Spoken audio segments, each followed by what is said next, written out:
introduce our panel. So today from our New York State PTA panel, we'll have Patty Frazier. Everybody knows her. She's our New York State PTA treasurer. We have Pat Mercado. She is our New York State PTA bylaws coordinator. We have Lynn Petrosky. She's our New York State PTA field support coordinator. And we have Sonia Garillo. She's our Genesee Valley region director. Kim Blasek, she's our New York State PTA outreach coordinator. And we all know Kyle, and congratulations again, Kyle, on your recognition. Kyle Belakovsky, I always kill that. New York State PTA, our executive director. Welcome everybody, and thank you again for agreeing to be on the panel. Thank you very much, Rob. And thank you all for joining us this evening and choosing to spend this beautiful weather with us this evening. If you hear a lot of background noise, it's pouring very hard where I live in Rockland County, Central Hudson region.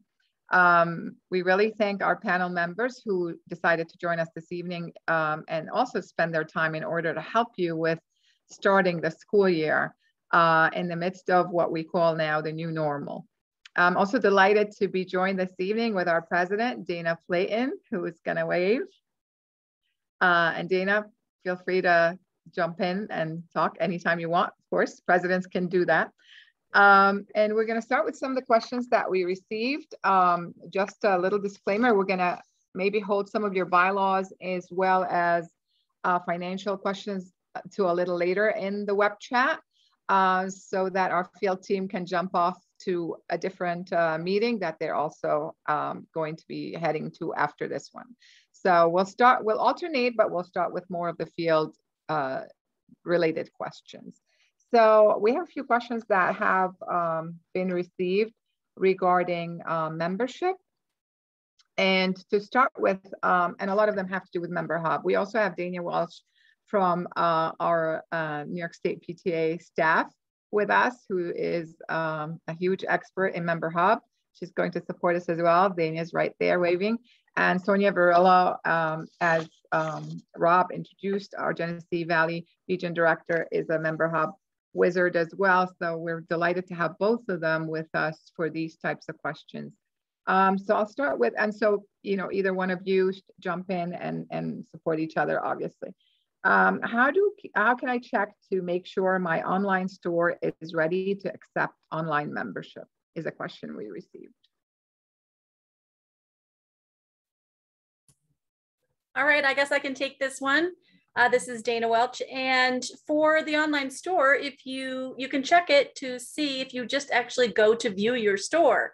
So if you have the link, you can actually go use that public link and check to make sure that there's no message at the top that would indicate that your store is not ready.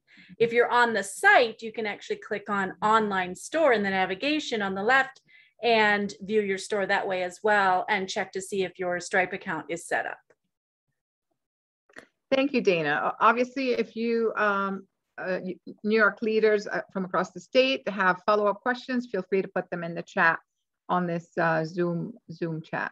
A related question also to the membership, where can I find ideas for membership drives? And we know that membership drives for the past year have been a huge challenge when we can't meet physically in school buildings. So provided that, you know, your membership drive is already up and running, how can you promote it, and how can you give a push for membership, which we all absolutely know how important it is locally and on a state level. Who would like to jump in on that? I'll take this one. So the New York State PTA website does have a section for membership. They actually have a whole membership toolkit that has a lot of great ideas. So I would definitely encourage everybody to check that out. And then I, not only am I region director, but I'm also a unit treasurer for a high school. And I've been participating in the National PTA's 125 Days of Membership program that the National PTA has. And they also have a plethora of resources on the National PTA website. If you go to pta.org and then you find the membership section, they have a whole range of tools. Because as you can imagine, you know, with everything that's been going on over the past year and a half, membership is being really marketed and is being really encouraged at both the state and the national level. So I would encourage everybody to check out those two resources. Awesome. Anyone else would like to add? Membership is a big focus right now for our state units and councils. I'll just jump in really quick and remind everybody that, you know, you can have your membership drive at the school or anywhere else. You know, PTA isn't limited to just the school grounds. So if there's another place where parents and interested community members are gathering, you can certainly have your membership drive there at the local farmers market, the library, or other places like that. And we are seeing great success with the use of QR codes. People have really, you know, been becoming more familiar with them again, since in most restaurants, that's the only way you can get a menu. So QR codes have been a great resource for a lot of our units. So we encourage everybody to do that as well. Thank you, Patty, for that. And speaking of community members and locations, feel free to market your membership to members of your community, to parents, but also non-parents, extended family, and businesses in your area. You could certainly target all of the above. And it's never too early to begin, and it's never too little to push. So we know that membership dues are what sustains our association and is utilized to bring programs to our units as well. Mommy, yes. I'm sorry, this is Kim Blazek. I wanted to just add one thing. Yes. On the Facebook page for PTA local leaders, they've had some great and really creative ideas from units around the state on different membership drives that they've been doing. So that's also a resource. Love that page because we can definitely interact. Thank you for bringing that up, Kim, and learn from each other, basically, which is what we all like to do. We learn from each other. So great ideas, absolutely. Thank you. And how do I create a QR code? Speaking of QR codes, Patty mentioned those. Dina, would you like to help us with that? Sure. Actually, if you're using Google Chrome, it's become very easy. Once you're viewing your store page, if you just right click your mouse, you'll see Google has added a create QR code for this page option. So you can easily create a QR code right there, download it, save it to your computer, and print it on a flyer, put it in an email, put it on graphics that you put on social media. But very easy to do that. If you'd like to customize it, you can Google QR code creator, and you'll get one that actually has monkey in the name. I don't know why, but it's a free one that you can actually customize the QR code itself. But if you like easy, go ahead, right click, and Google will do it for you. So if you've been in a restaurant and have the menu where you point your phone and you can access the menu, it works very similarly, correct? Exactly the same concept. Exactly the same concept. As soon as you point your camera at it, a little menu will pop up. You hit it and you'll be right on your page. Awesome. And this question is regarding in-person meetings. Is it okay to have virtual meetings, to continue to have meetings virtually, even if schools have reopened to parents? And we're not 100% sure that that's the case yet. Should we still be able to hold virtual meetings? And I think members of the field can jump in on this. What do you think? It's absolutely fine to hold a virtual meeting. You want to do what everybody's comfortable with, and perhaps you can even set up a hybrid. I know in my region, that's something that we're working on, because not everybody is comfortable to come in and be around people, but yet some people can't wait. So you do what's best for your unit. And we've received great feedback during the 2020 challenges, where a lot of the meetings had to be virtual. Actually, feedback from parents and extended families who, and as well as guardians who could not make meetings physically, who actually were delighted to be able to join virtually and to be given that opportunity. So like Lynn, you know, you're recommending making it available even when you have an in-person meeting, to make it a hybrid, as you called it. And when you arrange a hybrid meeting, be sure that the person on the screen is getting a very similar experience to the person who's present. And a lot of it has to do with where do you place your camera? Do you have the right speakers in the room so that they're not feeling left out and they're part of the conversation? So how do you balance the two? May require a little bit of finagling, right? And therefore the experience is pretty close. It's never exactly 100% the same, but as close as possible. Anyone else on virtual meetings?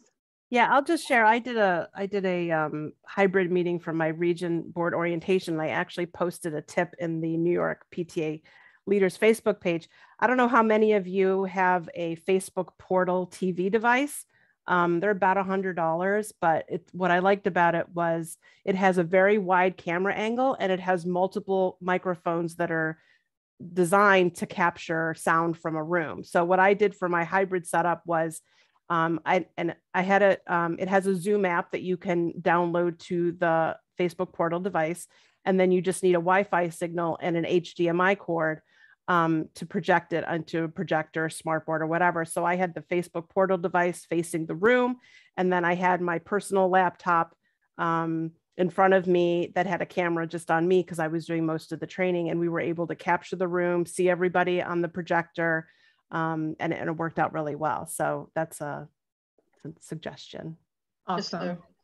And Jackie has just a reminder also that on the New York State website, we have the COVID-19 resource page, and that is still available and has all kinds of tools and tips and instructionals for what to do with holding virtual meetings. So I would certainly remind you about that as well. If someone can help us out and put the link to the New York State PTA COVID page, please, I would appreciate it so that we could keep going. That would be really helpful, and absolutely great resources. Thank you very much, Jackie, for mentioning that. And again, we don't know that schools are always going to be open for parents this year. So you always want to prepare in advance for either or situation, prepare for the worst and hope for the best, as they say. So, sending your agenda in advance virtually to members can be one way to, entice presence and attendance and family engagement. I'm sure Kim can speak, a lot to that as well. How to continue to engage your parents and make sure that you have the good turnout and the strong turnout, whether in person or virtually, is really important, as long as people are engaged and involved. Would you like me to speak to that now? Yes, please. Okay. Yeah, it's a huge thing, especially coming back through COVID, because you're going to have people, like was said previously, that are still afraid, that are still a little nervous, but then there are others that just can't wait to get out and actually see people and interact. And I think the big thing is just understanding that we've all been through something huge. We've been through a pandemic, and you need to just make everyone as comfortable as possible. What I would suggest is having someone designated to introduce themselves and make sure that they speak to every person that walks through the door. So every single person is hit. The same with online, just because we're online now, have someone designated for the chat, but every time someone pops in, use their name and say, for example, Amani, it's great to see you. Thank you so much for joining our meeting tonight. Like, make it personable. And make sure also as you come back that we've all seen it. It's not just the board holding a conversation and everyone watching. Really pay attention and make sure that you're engaging people, not only online, but in the room as well. Everyone is important, no matter how they're joining us. Absolutely. Thank you for that, Kim. Amani, I just want to chime in real quickly on insurance. We're going to talk more later about insurance, but we've had a number of questions come in about in-person meetings. You can have in-person meetings. You can, CAN, have in-person meetings in your school building if it's allowed by your school building. So that's something that you are going to talk about with your school building principal. We are going to be having a new insurance guide that comes out next week based on DOH guidance that's going to be released this week. Generally, you have to follow CDC and Department of Health protocols. We will outline in that insurance guidance the links to those protocols that must be followed. It is true, no insurance in the entire state or country covers communicable diseases. They never did. So your insurance policy does not cover that. Neither does the schools. Nobody covers that. We will spell that out again in the updated insurance guide. But you can have in-person meetings. It's time to get back to business if we can safely in school buildings. Those things are like, full mask for meetings, distancing, etc. But again, we are going to send out next week for our unit leaders a new insurance guide. I just wanted to address that real quickly and then turn things back to you. In terms of insurance, as Kyle mentioned, there is no coverage for COVID, but provided obviously, if I understand correctly, Kyle, that you're following state regulations and New York State Education Department, as well as your own district policies and guidelines, you're all good, but you need to be well familiar with all of the above. Yes, and we're going to put, like I said, put that new guidance document out right after Labor Day with the links to all of the different guidance documents and kind of a real simple list on the things you have to follow to have that in-person meeting. The abbreviated version, please. And Kyle is great at doing that for us, so thank you for that. In addition to that, we have another field question regarding information about the virtual voting. So some units may not have fully completed filling their slots on their boards or their executive elected positions and want to know if they could still conduct a virtual vote or not. And whoever wants to jump in for that. They absolutely can. And again, if they go onto the COVID-19 site and then you go to the guidance for unit leaders, there is everything you need to know about virtual elections. If you need further help, please contact your region director and they can assist you with this. And if they need help, they could always come to the field support coordinators and we would be happy to help out. Wonderful. Thanks, Lynn. Jackie? Also, referring to the website, New York State website, we last year during our leadership series did a nominations and elections virtual webinar, as well as a technology tools to assist people with the how-to of the voting. So I would suggest that you can check out either of those as well for information on conducting a virtual election. Absolutely. Thanks for mentioning that. So under the leaders tab in the nyspta.org, there are resources and a whole section for past webinars similar to this one. And Jackie mentioned we conducted a specific webinar on virtual elections. Actually, Sonia Varillo, Genesee Valley Region Director, and Allison St. Louis, Central Hudson Region Director, both presented on the virtual part of elections. There is another webinar specific to elections and nominations specifically that Jackie Wilson presented. So you'll find a slew of information on elections, nominations, and other topics that you can also refer to. And these are constantly updated every year. There's some older versions of some of them, but newer topics and newer versions are always posted year to year. Is it ever too late to hold an election? So if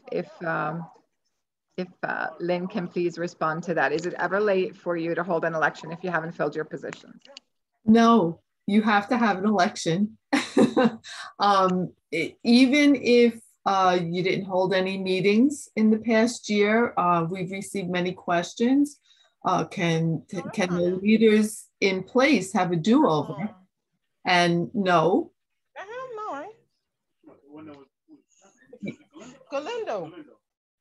So, someone needs to be muted. Yeah.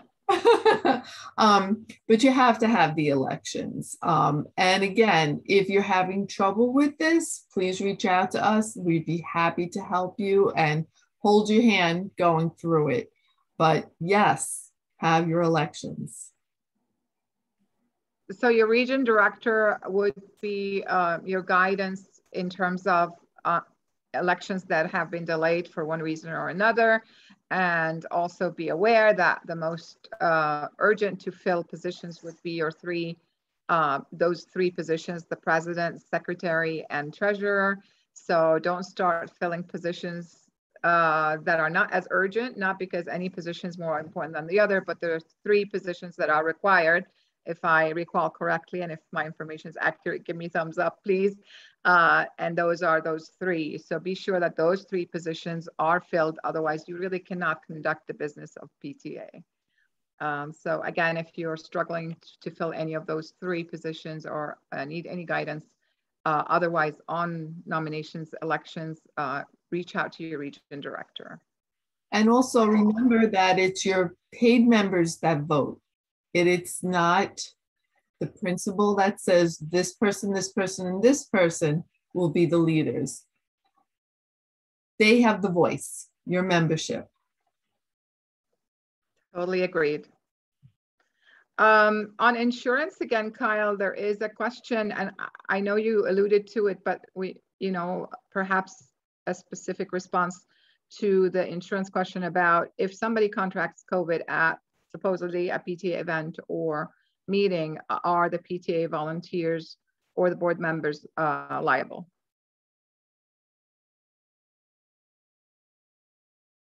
Kyle?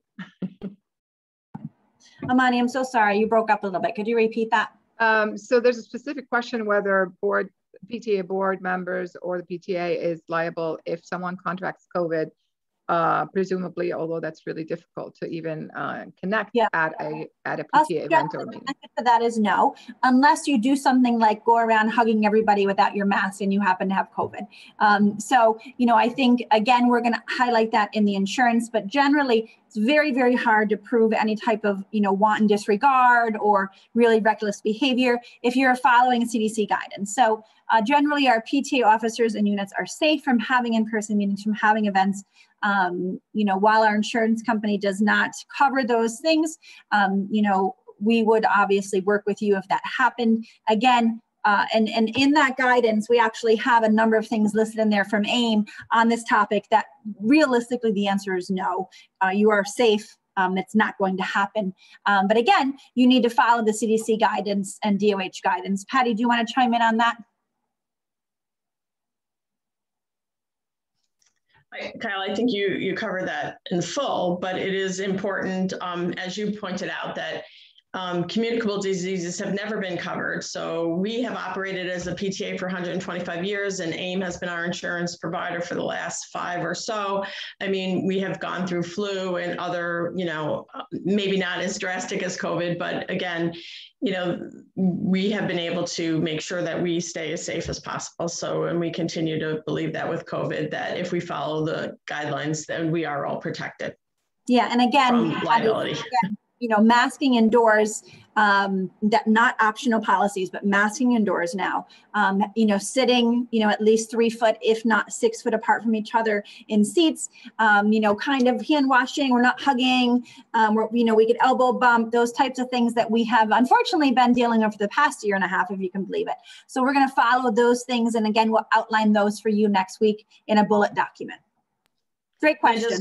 And then just one further thing, again, if school is not the place you can have your meeting because you don't have that space to be 6 feet apart, your insurance covers you at other locations. It is not limited to the school grounds. So if there is a better location for you to hold a meeting, you are welcome to do that, still following the guidelines. And in that document, we'll share, I know many of the RDs are on here as well, we'll share, have your meeting outside. It is safer outside. Have your meeting in a park. Have your meeting on the school lawn. Everyone can bring a camping chair and you can sit on the school lawn and have a meeting outside. Realistically, for September, October, while the weather stays warm, I know our unit's going to be having meetings outside and many units are going to be having meetings outside. That's the place to have your meeting. Absolutely. Totally agreed. The next question is bylaws. So we're gonna turn to Pat. And members are asking where to find their bylaws, whether to refer to the bylaws, which we all absolutely must do every time we conduct PTA business, refer to our bylaws, and also where to find them for renewal of bylaws when they're due for renewal. Okay, so those are kind of 2 different questions. The first question, where to find your bylaws, your president or your secretary should have them. If you're a new president, you find that they're missing in action, you can look on your on your unit web page, on your unit member hub page, I'm sorry, and see if possibly your predecessors had uploaded them to the files section on your member hub page. If all else fails and you can't find them, contact your region director, and your region director will help you get a copy of your current bylaws. As far as the other question, bylaws need to be renewed every 3 years. And in order to do that, there's what we call the bylaws wizard, and that can be found on the New York State PTA webpage. You're going to go to the leaders tab. Then from there, you're going to go to bylaws and procedures. On this page, you're going to find the link to the bylaws wizard, but I would suggest that before you actually dive into the wizard, that you scroll down a little bit and you'll see a number of documents that will help you. There's a document, Steps to Updating Bylaws, which is a step-by-step, walks you through it. There's the Unit Bylaws Wizard Instructions, the Council Bylaws Wizard Instructions if you're a council.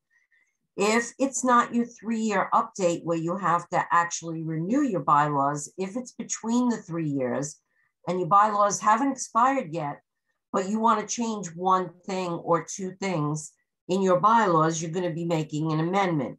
So you can find the instructions for how to make an amendment, and the amendment forms for a unit and a council are there because you will have to submit those to your region bylaws chair. And then when you're ready, and after you reviewed all of that, you're going to fill out the bylaws wizard. It walks you right through it step by step. You answer a question and it fills it in your bylaws for you. And then once you complete that, you're going to present it, print out a copy. You're going to present it to your membership. Take a vote. You must have a vote of your membership. You can't just decide, okay, we updated our bylaws, we're going to submit them. There must be a vote because you do have to submit on the cover page. You have to submit the date of the membership vote. And you should have it in your minutes that you voted so that it's documented. And then you're going to click submit when you're ready, and it'll go to your region chair who will review it. And then it'll come, once they review it and okay it, then it'll come to me and I will also review it. And then when it gets approved at the state level, then you will see your bylaws expiration date change on your main member hub page. And you will see that it's approved with the new expiration date. You will also automatically get a copy. If for some reason, and I lost my train of thought because I was reading my notes. If for some reason there are things that weren't completed properly, you may get an email from your region bylaws chair. Please respond to them promptly because otherwise your bylaws will be sitting in the queue unapproved. And until they're approved by me, they're not valid. So you need to respond relatively quickly to any question about your bylaws from your region bylaws chair. That's it. Thank you so much. Thank you so much. This is a plethora of information on bylaws, but we all know that to remain a unit in good standing, your bylaws have to be current. So this is very important, just to keep up to date with your bylaws and where to update them if they're not up to date. So on insurance, we have another question. Patty, if you'd like to address that, how do I check if my insurance has been renewed? So we receive from the AIM company weekly now updates of all of the renewals, and then we convert that over to an upload to the your membership data page on Member Hub. So that would be the first place to go, is to see, to check Member Hub, your data page, and see that your insurance for 2021, 2022 has been paid.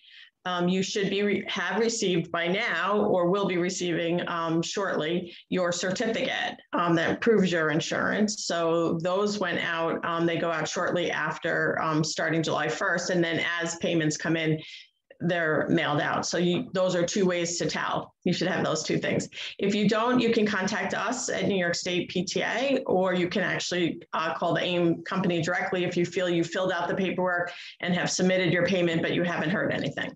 So you have two directions to go there.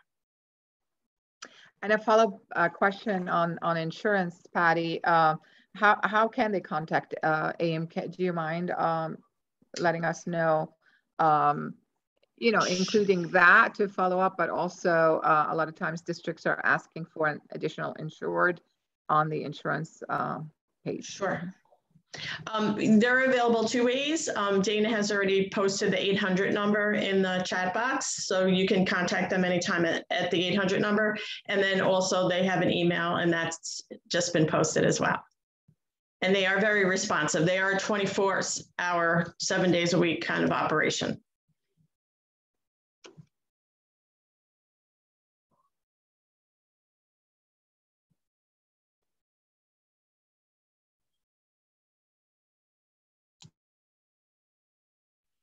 You're muted, Amani. Thank you very much for that. And sorry, the famous phrase of 2020 and now 21, you're muted. The next question is regarding dues. How do they update and pay state dues at this time? So whoever would like to answer that. I'll go ahead, but Dana, if I'm not answering the question right and you can fill in, that would be great. So we have not changed our process as far as the ACH transfer of funds. So as you register members and then you want to pass the payment for the state and national portion on, you should be using the ACH transfer by setting up your Stripe account. We have over 1,000 of our units out of the 1,200 or 1,300 or so that need a Stripe account have signed up. So most of you have an active Stripe account. So you should be just activating an ACH transfer. And that would have to be done by the president or the treasurer. So I think that answers the question. But if you are in a different situation where you use an upload, Dana, maybe you can jump in on that. If they're not able to make an ACH transfer for a certain reason. Yeah, everyone actually, whether they have a Stripe account or not, can do an ACH transfer to remit dues. They are two separate transactions. So when you go into the membership module, you click on remit state dues. There's a big, nice button there, and it'll tell you exactly how many members you owe for in any given month. And there is a button there for you to click on. The first time you do it, you will have to put in your banking details, your bank account routing number and your bank account number. Whether you have a Stripe account or not already, doesn't matter. So the first time you pay dues, since it was December that we made the change, you would have to put in that. And then that's it, the first time. The next time you go in, you'll be clicking a couple of buttons and you'll be able to make that state dues payment. Thank you, Dana and Patty. And as soon as I unmuted my microphone, we had a tornado alert. So, sorry. Hence my, my phone beeping in spite of it being muted. Yeah, be safe, everybody. A follow-up on dues, a follow-up question we received is basically how often should these payments be made to the state? So we are asking everyone to make a payment once a month, especially in the beginning of the school year when the bulk of your membership comes in. And then as we get, later in the year, after February, March, if you only have a few members to pay for, you can hold off until you get a few more and make that payment, because you do get charged $1 to make the ACH transaction. So if you only got a couple of members to pay for, you can hold off until you have a few more. And then the last payment is due May 31st. So just make sure everybody is accounted for and paid by May 31st. Awesome. Thank you, Dana, for that. We're going to, we're still, again, taking questions from the chat, so please keep them coming. And we're trying to kind of consolidate similar questions together. But, feel free to jump in and answer a question also. And take a look at the chat for other reasons. People have been posting great links and important information. And if it's too much to keep track of all the links there, what I do is actually copy and paste it into a Word document. So you can highlight the whole entire chat and copy it into a Word document that you open on your computer, desktop, or laptop. And this way you have all these links for future reference. But again, reach out to any of us if you have questions or follow up on any of those topics that we're addressing. There's so much information on the New York State PTA website and the different links there. The next question is bylaws again to Pat. We touched up on renewing bylaws that are expiring or have expired.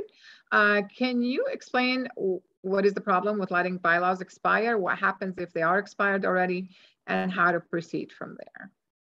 Well, if your bylaws are expired already, you need to get to work on it right away, because the date they expire, they're really not valid anymore. Until you renew them, you can continue under what it says in there, but if your membership wants to change anything, you're being held back from doing that. So it's very important to get them renewed and to have them up to date. It also puts you into the not in good standing status. So when you're not in good standing and you have expired bylaws, you can't participate in any awards, you can't participate in reflection, any state or national awards, your region awards, sometimes even events, depending on the region. So it's very important to have up-to-date bylaws, because you also want to make sure that what's in there is actually reflecting what the practice is, that you haven't changed something and it hasn't been updated. But the most important is because it puts you not in good standing. And to get your bylaws approved, you need a quorum, absolutely, in order to, get a vote on them for the bylaws to be renewed, right? So yes. that quorum, Pat, can it be in person and virtual combined quorum, or how does it work? I'm sorry, what was that question? Can it be people attending in person and virtually? Yes, as long as you should, if you're having a meeting that's a hybrid or a virtual, or in person, it doesn't matter how you hold it. People have to have equal ability to vote. And if they're a member, they have the right to vote. And you need to have a quorum, and your quorum is specified in your current or expiring bylaws. And when you're having a matter as such that is going to be coming up for a vote at one of your meetings, you need to give prior notice, and your membership needs to be aware that this vote will take place at that meeting. Yes, with 30 days prior notice. Perfect. Thank you very much. Thank you, Patty also added and threw in the chat that this is also a requirement for 501c3 organization to have valid bylaws. Absolutely. And for you to be a unit in good standing as well, so that your unit is qualified for so many different awards, for reflections, participation, et cetera, you have to be a unit in good standing. And that's one of the main things that have to happen. Having your bylaws, your insurance, et cetera, are all the ways to be in good standing. The next question I'm going to ask of Patty. And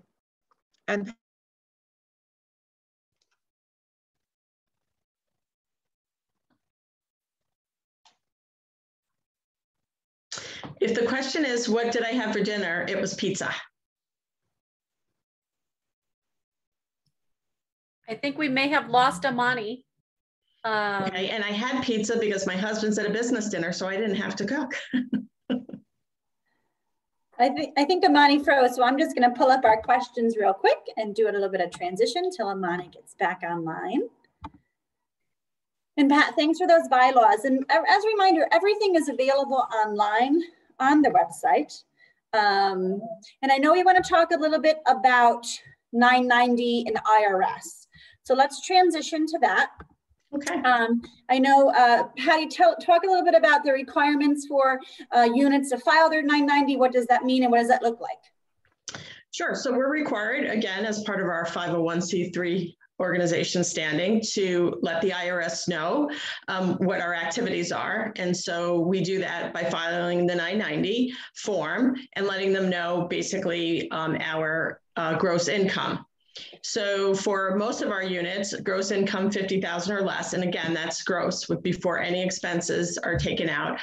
You can use the simpler form of the file 990N, which is the postcard. if your income goes anywhere higher than 50,000 up to 200,000, you have to fill out the 990 EZ form.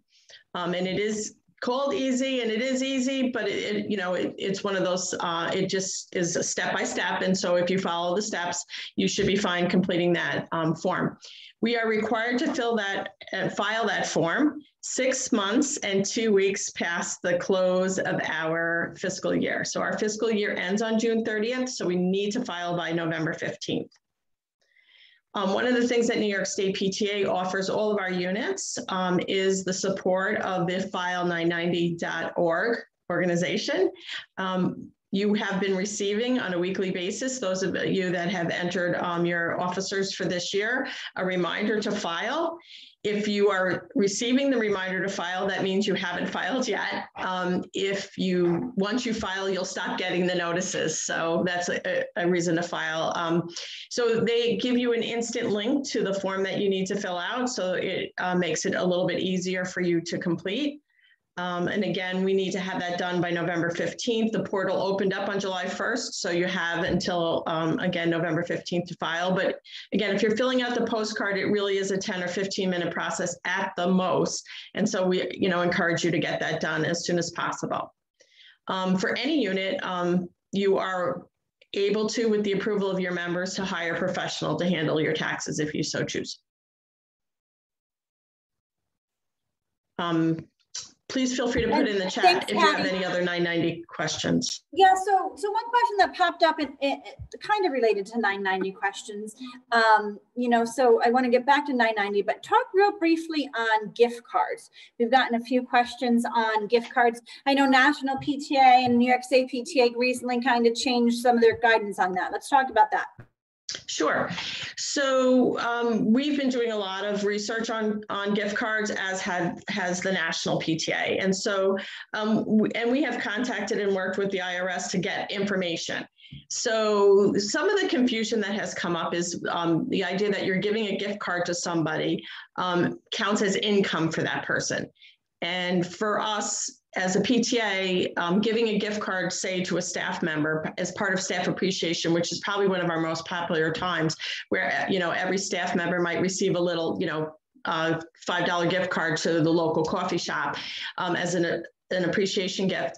It was going around that would be for them considered income, that they would have to report that. And that, and so, common sense tells us a couple of things. One, we're not their employers, and it really was related to gifts that people are, the IRS rule is related to gifts that people are receiving from their employer. And while we are taxpayers and can be loosely seen as the employers of the teachers, technically we're not their actual employer. So we are able to give gifts, gift cards as either like a door prize or in some sense of appreciation. But we just want to caution people on a couple of things.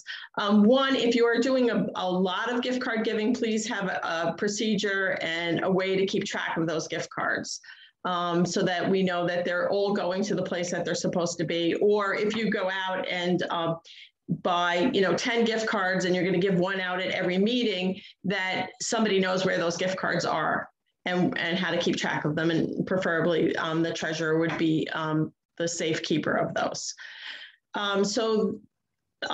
Again, we are not in the gift giving, so to speak. So that's not really one of our missions. It really doesn't fit in with our purposes. So we really do ask that if you are going to be using gift cards, to limit the amounts. And we feel comfortable saying that, $25 or less is going to pass sort of the smell test of the IRS. Patty, thanks for that. In that same strand, I see Amani's back over, so I'm going to ask you one more question, then turn back things to Amani. Sure. We're getting questions about Venmo, PayPal, those types of things. So those are, again, hot topics for our units. So let's talk about Venmo, PayPal, and then Amani, we're going to go back over to Amani. We've done some of our 990 questions. Patty? So great. So we are going to be issuing shortly a statement about Venmo. We have been working on it, and unfortunately, not unfortunately, but Venmo keeps changing their rules. But so we're going to take Venmo separately from any other platform.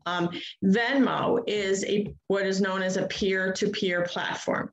which means an individual to an individual, a person to a person. So right away with that designation, a PTA unit is not a person. We're not an individual. So a PTA cannot use Venmo for any of their transactions.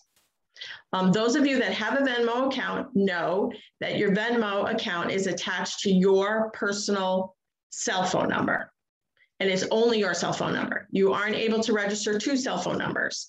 So again, Venmo, if you were to set up a Venmo account, it's only one person has the ultimate control. It's the person whose cell phone number that is. So even if you wanted to expand to a business profile, which is their new division that they've started, you must first have that personal account to attach it to. So again, it brings it back to a person-to-person type transaction, and that is not permissible in PTA. We need to be good stewards of our members' funds, whether they're giving us money, whether we're spending it. And so, as you know, our longstanding rules have always been 2 eyes at all times, and if not more. So 2 signatures on checks. If we're making electronic transfers, the person that's doing the transfer should have the approval of another signatory on the account in some paper form, either through an email that can be printed or on a written, expense voucher form to say that the expense was approved by 2 people. So right away, Venmo again is a person-to-person platform. They have in their terms of agreement state clearly that they are not for use by nonprofits. So that added on to the terms of their user agreement for a person-to-person platform. If we were to use Venmo as a PTA, we are violating those terms, and we also would be then invalidating our insurance protection of those funds. So again, if anything were to happen to funds that the PTA were doing using Venmo with, if there was a loss of funds for any reason, mistakes in accounting, theft, fraud, we cannot file a claim with our insurance company for restitution on those, because again, Venmo doesn't offer that protection, and they've asked us not to use Venmo. So that's the Venmo story. Venmo is actually a division of PayPal, and you are eligible to use PayPal as an association if your members approve it. They offer a very competitive nonprofit rate for your transactions. So if you want to choose to go down that road, you can use PayPal, and they do offer, again, transactions for nonprofits. And again, when you have fees being charged by your platform, they're using that to help protect you. So, and then that protection, of course, makes it okay for our insurance to say, yes, we would, honor any claims that might happen there. So PayPal, Cheddar Up, MemberHub, of course, are all options for you to use to accept and do electronic transactions. The MemberHub we acknowledge is the fees are slightly higher than what you probably pay on PayPal, but using MemberHub gives you the convenience of having all your reports in one place. You don't have to pull from PayPal and then pull from your bank account and then pull from here to balance everything. You have everything in one place on MemberHub. So, again, put those decision makings about your unit's funds through that filter of what is going to give us the best and most accurate protection for our unit's funds, whether they're coming in from people or going out. Thank you, Patty. You're welcome. Great advice. The next question is for Sonia, and Lynn, feel free to jump in as well.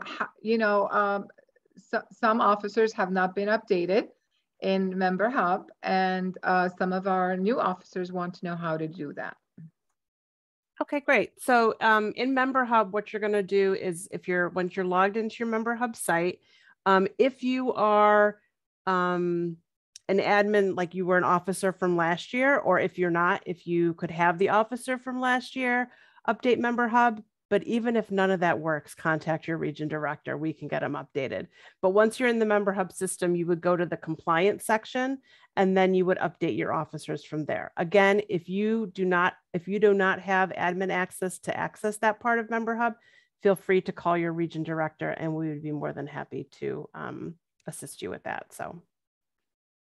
And it's so important for that information to be updated. Lynn, can you help us know why you have to update your officers in Member Hub? Yes. Well, first of all, we send out, New York State sends out emails.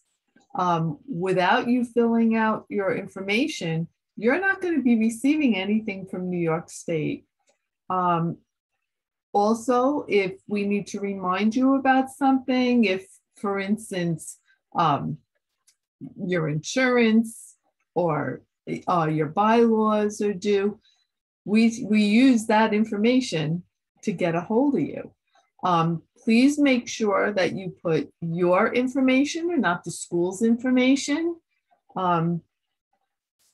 Everybody should have their own address. We don't sell our information, we do not share it. So it's strictly for us to help you.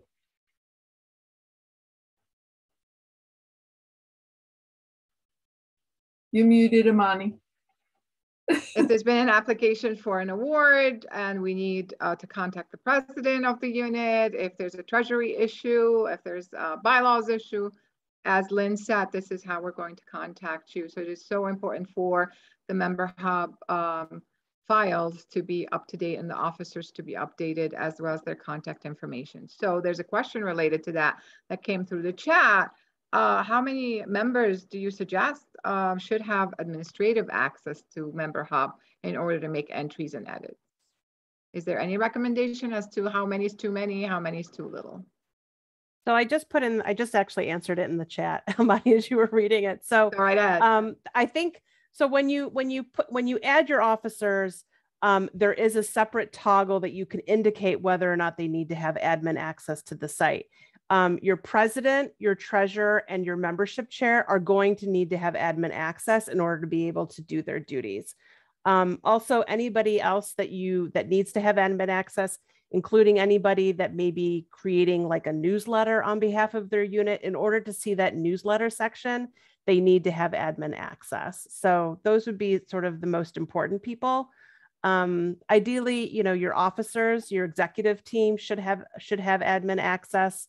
But yeah, the admin access is going to determine whether or not they're going to be able to see, the people in your system, depending on how you have, if you have the directory turned on or off. If you have your directory turned off, only admins can see the contact information for people in your system. So those would be some things to consider. So, and you can also, when you set up the admin access, you can also set it to automatically expire at the end of the fiscal year, which will be June 30th. So you don't have to worry about people perpetually having access to the system once their officer or once their position expires. You can set it to automatically expire at the year end. Okay, so in terms of entering, there is no limit, right? There's no limit to how many people can have access, but obviously you don't want people to have access who have no business doing it or don't have a role in order to enter, pertinent information. So you want to limit it definitely to maybe a handful of people and not dozens of people, so that there's some sort of control over, who's entering data and who's responsible for what, and also delegating particular roles, definitely your membership chair, but if your membership chair, it's a lot, hopefully you have so many members to enter, then they can delegate to a second person. And so it's those two people that are doing, member entry type of work. So we received another question in follow-up asking us, and this is addressed to Patty, a treasury question, how about spending money prior to the budget being approved? And if you can discuss that. Sure. So there's two ways to account for summer spending before the budget is approved. One is that you can have the budget actually approved at the end of the fiscal year, so in June for the upcoming year. That's one option. Obviously, if that hasn't been done, and the more traditional way of doing things is for the in June or in July, the the board can do the vote for this, or your general membership at, if you're having a general membership meeting at the end of July, can approve a spending plan. So the spending plan would take you from, July 1 until your budget is passed, usually in September, late September at your meeting. So try to give yourself an idea of how much money you would need in the summer. Add maybe a little for emergencies. And as long as that's within reason of what you normally do, you would just have the board, and by the board, I mean, just your officers and executive committee, but I mean your board. That includes your standing committee chairs and anybody else who's outlined in your bylaws can go ahead and approve that spending plan. And again, you want to look at what your year-end figure is so that you know you have the money in your account to cover what that spending plan is. So that can be a simple approval by the board. And then once the budget is passed, the budget takes over on the spending. Anything that was spent during the spending plan is then recorded as part of the budget, year-to-date expenses. I feel like, Patty, this would be an awesome thing to have it actually spelled out in procedures, in the unit procedures, in order for future leaders to go back to that and know how to handle summer spending before the budget is adopted, right? Yes. Yes, if that's the way you choose to have your PTA run, then yes, that can be done. Now, if you're going to go ahead and do your budget for the upcoming year in June, and a lot of our regions do it that way. If you're going to do that, we still recommend that at your first meeting of the upcoming year, you do review the budget with all of because you'll have a lot of new members there. And so you want to familiarize them with it. And again, the budget is a living document. It's not carved in stone. So even though once it's approved, it can be amended as you go along to fit the needs of your association. Thank you, Patty. And Kim, the next question is about following up on engaging families and parents and guardians in PTA in spite of restrictions to access the year we've just had. And how do we continue to keep the interest and the engagement and the advocacy in our grassroots units in spite of these challenges? I think the big key this year is going to be communication. Because right now, I think across the state, there are a lot of parents that don't feel like they know what's going on within the school. And it's really not anyone's fault. It's just we've had so many restrictions over the last year and a half, that it's very hard to really feel that you still have that community. So I think the big thing for us this year is going to be like, I want to say over communicate. Like your programs, if you haven't done it before, make a flyer of what your programs actually are, so parents really know what their membership is going for and what you actually do. So many times parents don't know exactly what the PTA does. They just know there's certain people that walk around and they do the events every year. And I mean, really advertise yourself this year. But just even on your membership form, just for example, have a little blurb on the bottom that says, what could you do at home to help us out? Or is there something that you can do maybe at the meetings? Is there a topic that you could train on? Just really try to engage your families that way. But I would say the big thing is going to be communication this year.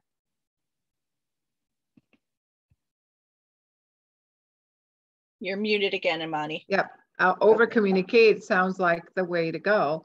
And we have found ourselves on the state level holding more of these virtual meetings and communicating with each other and teaming up a lot more, having more committee meetings than before and getting actually a lot of work done that way.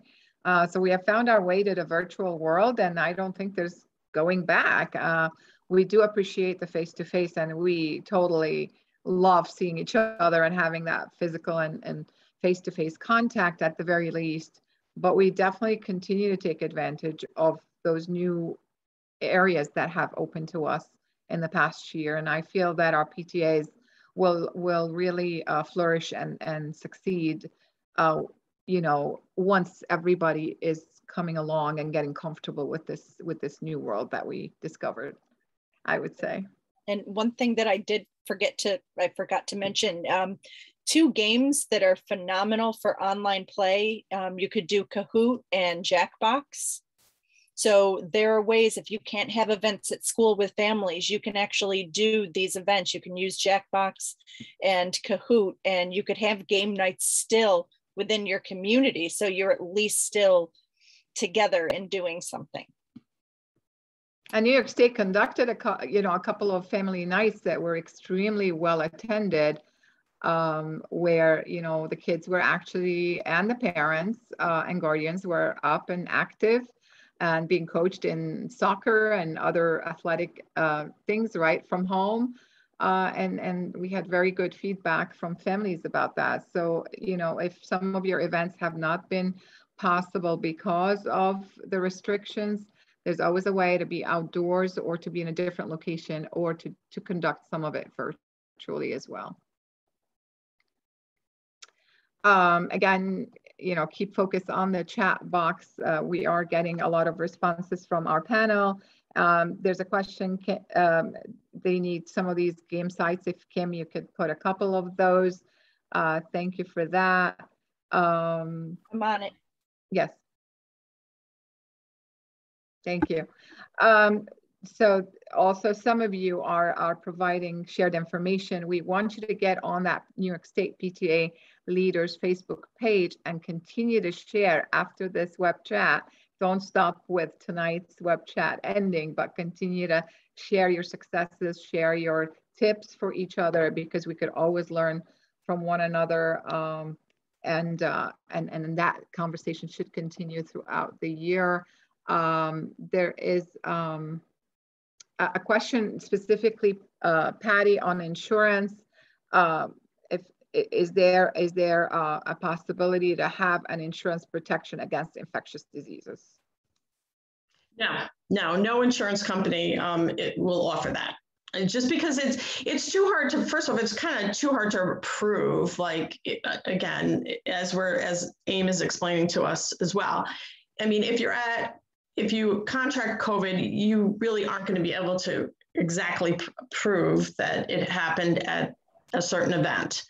And so because of that, the insurance company, it's just too wide of a environment for the insurance company to be able to afford to offer protection for that. It just doesn't fit into their, I don't want to say algorithms, but it doesn't fit into how they set up their program. So as Patty says, very difficult to prove unless, as Kyle mentioned earlier, there's like blatant disregard to the law or regulations or policy that, someone not wearing a mask when they're required to wear one, etc. So anytime the laws are broken, obviously that would be asking for trouble. We also received a question. Yes. I was going to say, Amani, we had a couple questions, on Treasury info. So I want to toss that to Patty and the RDs. Past year we had one leader say COVID equaled nothing happened. So they have now a bit of excess of funds. How much is too much to have in Treasury to start a new year? Patty, RDs, what does that look like? I will go ahead and say, and then I will defer to any of the RDs that wanted, or FSCs that want to chime in. Our general carryover rule is less than 50% of what you would normally use in a year. So again, if your budget is usually around $25,000 in gross income, not to carry over more than $12,500. But even that I feel is a lot. We are a year-to-year association. Our members, each year we go out and get a whole new list of members. Some are renewing, some are new. If people are supporting us in a certain fiscal year with funds, it should be to support that budget that is going to happen that year and benefit the community that year. So if you do have funds, obviously, because nothing happened during COVID, this is the time to turn your fundraisers into fundraisers and then, try to work through your funds that way. But now I'll defer to one of the other FSCs or RDs. Yeah, I was going to say that, yes, Patty is correct that if you have that much money, Don't just spend to spend. Spend as per our mission. And if you can't spend it, we're not the PTA police. We're not going to come lock you up. But my suggestion would be, don't do a fundraiser the following year. Parents will be so happy if they don't have to do a fundraiser. Many of them aren't working. You don't know what the situation is, especially with COVID. So, you know, only fundraise when you absolutely need to, because we are not a fundraising organization.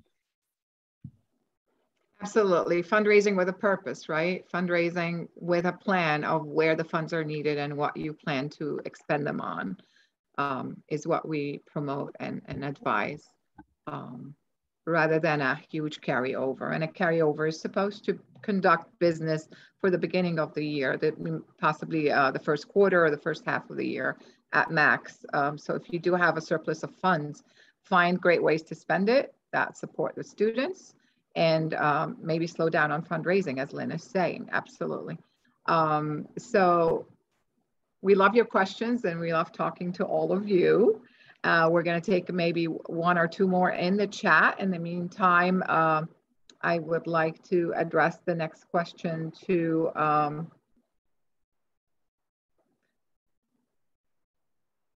okay, so in the chat also, so many responses have been posted already, so please take a look at the chat, try to copy it and paste it. There's a slew of information right there.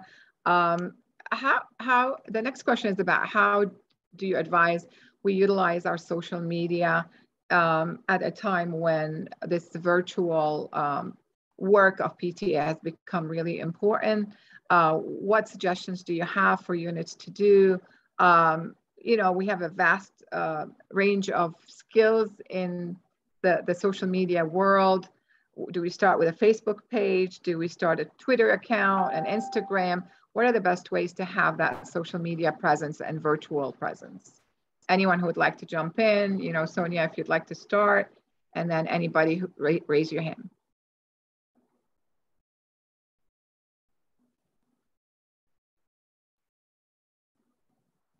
I can't find Sonia, so I think Sonia actually Sonia had to jump off. had to step away, so. Okay, so Patty, you want to start? Okay, so I was just typing an answer in the chat box. So I'm sorry, what was the question? So the social media, and actually, Kyle, you could start us on that as well. New York State PTA is doing a lot more on social media, you know, given the past year. And so what is our advice for our grassroots units and councils in order to have that social media presence and have that constant communication, as Kim said, over communicate given the circumstances? Yeah, I think it's a great question. I think something that we need to do as state PTA is actually put out some social media, you know, advice and guidance. We don't really have that in a written form. So I know Dana and our team is on here. So let's write that down, RDs and FSCs, and try to do something on that for our units. You know, it's very important, as Kim Blasiak mentioned, to communicate frequently, different ways, etc.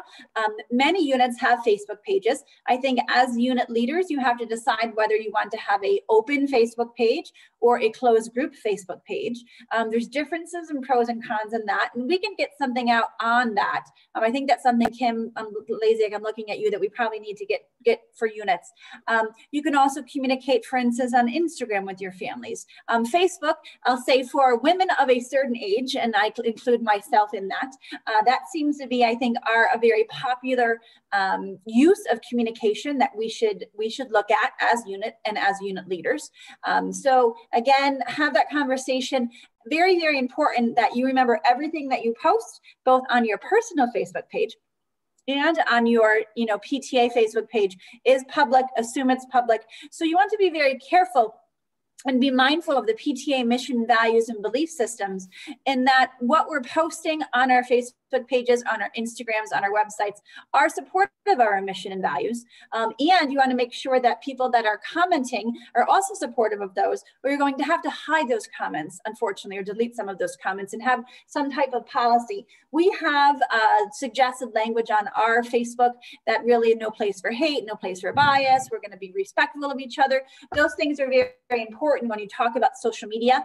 And again, you want it to be PTA-based, school-based, child-based, relevant to our mission and values. And you don't really want to post things that are not relevant, that may violate, as example, no political posts, even no school board election stuff, unless you're talking generally about maybe a PTA hosted meet the candidate night. Of course, that's appropriate. But again, keep politics, keep personal opinions out of Facebook, out of social media. It's really not a place for that. Kim, I want to ask you about that too. And Dana, Lynn, Patty, more thoughts on that social media. It's actually funny that we're bringing this up because I've had some conversation with units who right now, and I'm totally in that Facebook page with you, Kyle. I get made fun of by my kids daily about it. But to just keep kids involved, because we do want our students involved in PTA as well, there's been talk of using TikTok. Of course, we would follow the same guidance that we would with Facebook and with— And New York State PTA is launching a TikTok channel in the next coming weeks. Hint, hint, hint. Yep. But we've talked about using TikTok and using Instagram, because realistically, a lot of, I mean, you get, and I hate to say this, it's going to kill me, but a lot of the younger parents are using more of Insta, or they're even looking at TikTok. And if we want to really keep our students engaged as well, we're going to have to do TikTok. Again, I can't stress enough, we do have to follow the guidance that we would normally for any other outlet, where it's respectful. There are no political statements, anything like that. Especially for TikTok, if we're doing something for the youth, we would have an adult that's overseeing that to make sure appropriate content goes on the site. But yeah, we're evolving. And I have to say, I think the younger folks, right? It's work in progress. Sorry. No, sorry, I didn't mean to overspeak, but I was saying, I think the younger generation run from us. As soon as we take over TikTok, they're going to find another platform. So we just keep chasing, we chase them, and then they run from us and we chase them again. So there's no getting away from us. We're here to stay.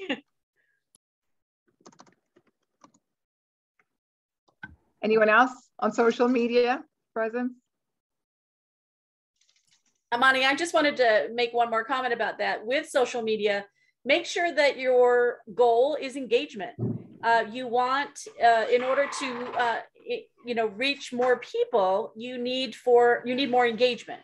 So you want to, encourage comments, you want sharing, you want people to react and to be able to, engage with you in social, so that more of their friends and more of their contacts see that information and can learn about PTA. So the key is engagement, any way that you can make that come about. Amani, can I chime in for a sec too? Please do, Dana. Okay, this is Dana. Dana with an I is your member hub and membership expert. Dana without the I is not. So just wanted to clear that up. But as far as social media, we have had some issues over the last year in particular, because our communication really is virtual in every which way. And so we're finding that there were not as many face-to-face conversations, and we had a lot of issues with PTA and social media. You cannot read someone's tone just like you can in a text or with an email. So Facebook comments sometimes started, maybe little spats that could have been avoided if it was face-to-face. But with that said, it also started a lot of controversial issues.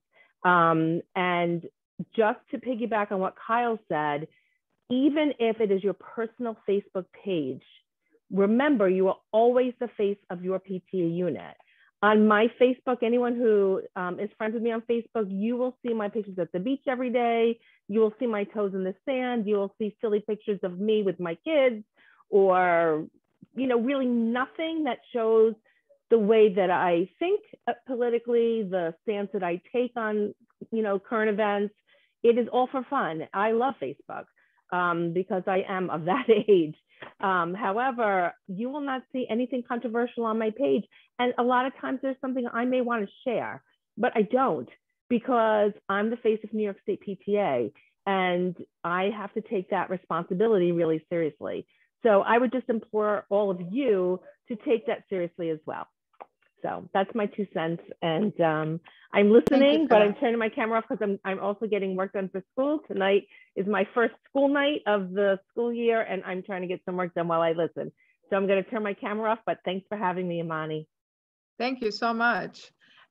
We all have to exhibit a little restriction because of the roles that we play. And sometimes it is frustrating at times with so much controversy on so many different issues. But at the same time, we have big shoes that we're filling, representing an association of this magnitude. And therefore, we have to follow some more restrictive rules than the average person. And we really appreciate everyone's time this evening. If anyone has final words to our PTAs, except that we are behind you, we support you, we are here for you, we are rooting for you. You are the lifeline for families, especially during challenging times. As we've experienced, your role has become more and more important through this pandemic and will continue to be very significant for your families and your children. Thank you all. Anyone else?